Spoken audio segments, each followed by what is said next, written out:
Patuloy ang pamahalaan sa pagtulong sa mga nakabalik na overseas Filipino workers mula sa Middle East. Kabilang narito ang isinagawang kumustahan session sa Davao City na layong tulungan ang repatriated OFWs na makabangon muli. Yan ang ulat ni Janessa Felix ng PTV Davao. Janessa?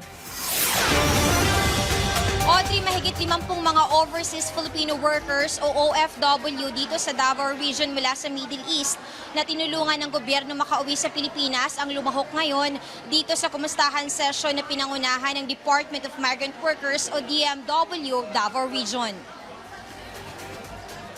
Bahagi ito ng mandato ni Pangulong Ferdinand R. Marcos Jr. na tulungan ang mga OFW mula sa Middle East para muling makabangon ngayong hindi pa natatapos ang sigalot doon.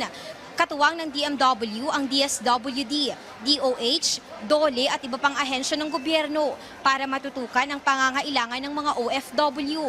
Kabilang dito ang job replacement assistance, skill training, livelihood assistance, psychosocial counseling, medical services, legal assistance at iba pa. Kung noon ay pre-employment at pre-deployment lang ang tulong na pinapaabot sa OFW, ngayon ay kabilang na ang welfare assistance mula sa abroad hanggang pag-uwi sa Pilipinas. Paraan ito upang masiguro na maproteksyonan ang karapatan ng bawat manggagawa.